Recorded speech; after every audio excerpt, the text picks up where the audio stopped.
The Lord said to Moses, "If anyone sins and is unfaithful to the Lord by deceiving a neighbor about something entrusted to them or left in their care, or about something stolen, or if they cheat their neighbor, or if they find lost property and lie about it, or if they swear falsely about any such sin that people may commit, when they sin in any of these ways and realize their guilt, they must return what they have stolen or taken by extortion, or what was entrusted to them, or the lost property they found, or whatever it was they swore falsely about. They must make restitution in full. Add a fifth of the value to it, and give it all to the owner on the day they present their guilt offering. And as a penalty they must bring to the priest, that is, to the Lord, their guilt offering, a ram from the flock, one without defect and of the proper value. In this way the priest will make atonement for them before the Lord, and they will be forgiven for any of the things they did that made them guilty." The Lord said to Moses, "Give Aaron and his sons this command. These are the regulations for the burnt offering.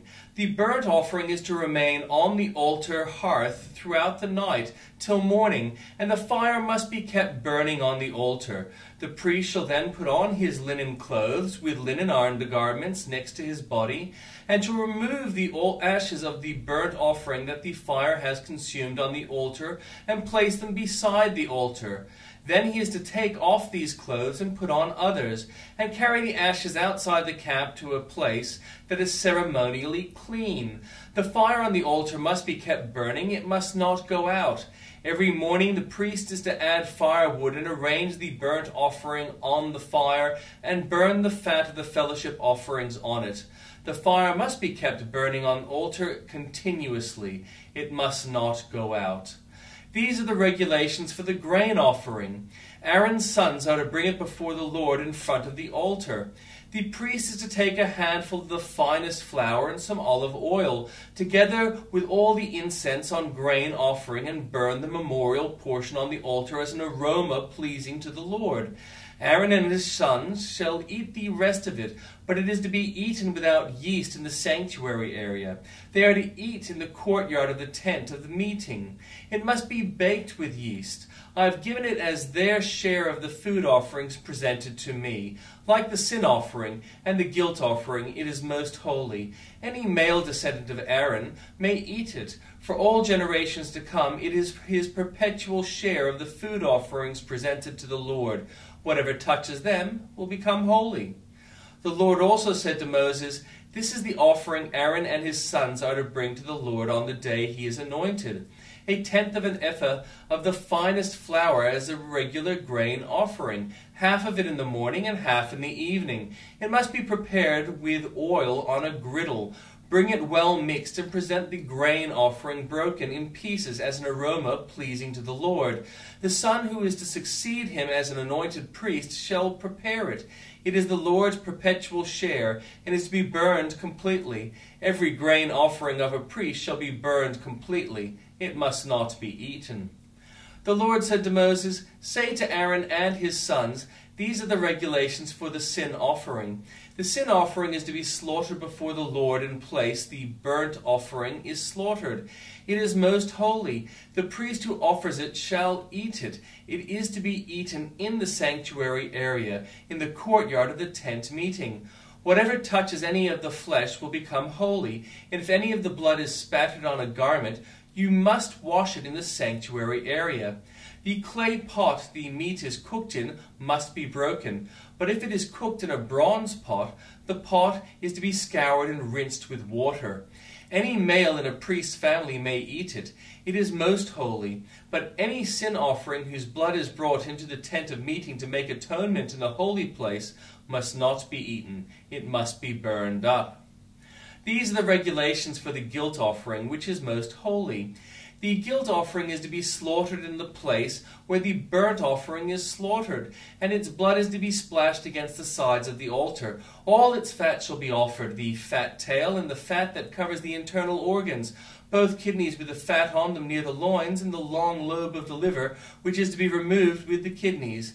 The priest shall burn them on the altar as a food offering presented to the Lord. It is a guilt offering. Any male in a priest's family may eat it, but that must be eaten in the sanctuary area. It is most holy. The same law applies to both the sin offering and the guilt offering. They belong to the priest who makes atonement with them. The priest who offers a burnt offering for anyone may keep its hide for himself. Every grain offering baked in an oven or cooked in a pan or on a griddle belongs to the priest who offers it, and every grain offering, whether mixed with olive oil or dry, belongs equally to all the sons of Aaron. These are the regulations for the fellowship offering anyone may present to the Lord. If they offer it as an expression of thankfulness, then along with his thank offering they are to offer thick loaves made without yeast and with olive oil mixed in, thin loaves made without yeast and brushed with oil, and thick loaves of the finest flour, well kneaded and with oil mixed in.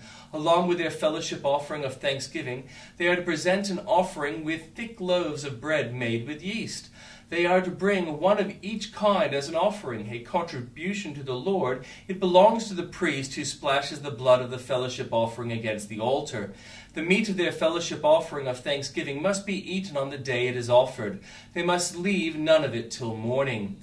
If, however, their offering is the result of a vow or is a free will offering, the sacrifice shall be eaten on the day they offer it, but anything left over may be eaten on the next day. Any meat of the sacrifice left over till the third day must be burned up. If any meat of the fellowship offering is eaten on the third day, the one who offered it will not be accepted. It will not be reckoned to their credit, for it has become impure. The person who eats any of it will be held responsible. Meat that touches anything ceremonially unclean must not be eaten. It must be burned up. As for other meat, anyone ceremonially clean may eat it. But if anyone who is unclean eats any meat of the fellowship offering belonging to the Lord, they must be cut off from their people. Anyone who touches something unclean, whether human uncleanness or an unclean animal, or any unclean creature that moves off along the ground, and then eats any of the meat of the fellowship offering belonging to the Lord, must be cut off from their people.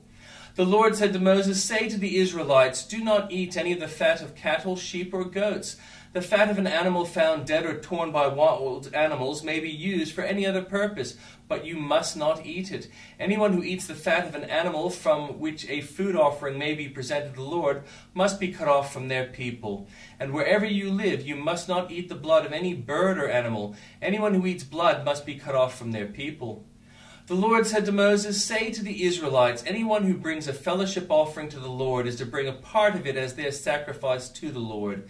With their own hands they are to present the food offering to the Lord.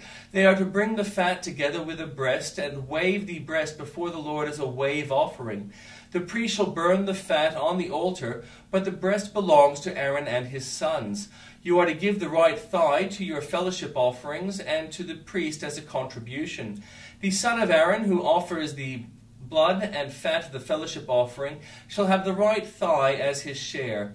From the fellowship offerings of the Israelites, I have taken the breast that is waved and the thigh that is presented, and have given them to Aaron the priest and his sons as their perpetual share from the Israelites. This is the portion of the food offerings presented to the Lord that were allotted to Aaron and his sons on the day they were presented to serve the Lord as priests. On the day they were anointed, the Lord commanded that the Israelites give this to them as their perpetual share for generations to come.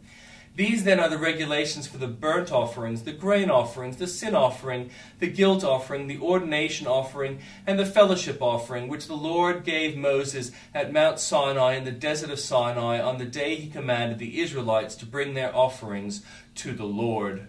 And the New Testament reading, "At that time the kingdom of heaven will be like 10 virgins who took their lamps and went out to meet the bridegroom.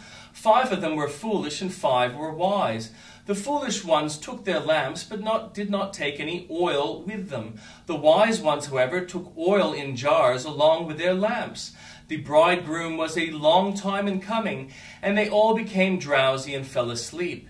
At midnight the cry rang out, 'Here is the bridegroom, come out to meet him.' Then all the virgins woke up and trimmed their lamps. The foolish ones said to the wise, 'Give us some of your oil, our lamps are going out.'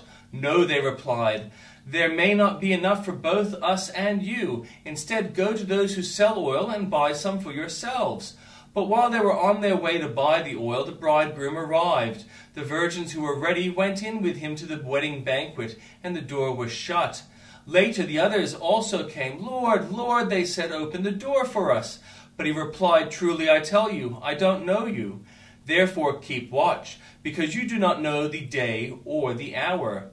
Again, it will be like a man going on a journey who called his servants and entrusted his wealth to them. To one he gave 5 bags of gold, to another 2 bags, and another 1 bag, each according to his ability. Then he went on his journey. The man who had received 5 bags of gold went at once and put his money to work and gained 5 bags more. So also the one with 2 bags of gold gained 2 more. But the man who had received 1 bag went off, dug a hole in the ground, and hid his master's money. After a long time, the master of those servants returned and settled accounts with them.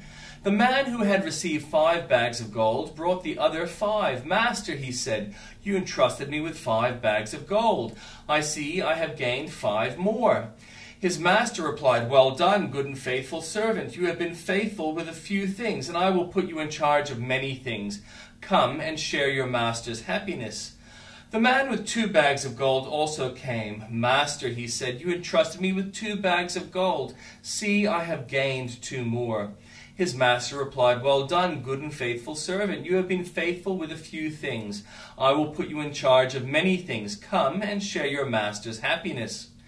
Then the man who had received 1 bag of gold came. "Master," he said, "I knew that you are a hard man, harvesting where you have not sown and gathering where you have not scattered seed. So I was afraid and went out and hid your gold in the ground. See, here is what belongs to you." His master replied, "You wicked, lazy servant. So you knew that I harvest where I have not sown and gather where I have not scattered seed? Well then, you should have put my money on deposit with bankers, so that when I returned I would have received it back with interest. So take the bag of gold from him and give it to the one who has 10 bags. For whoever has will be given more, and they will have an abundance. Whoever does not have, even what they have will be taken from them. And throw that worthless servant outside into the darkness, where there will be weeping and gnashing of teeth."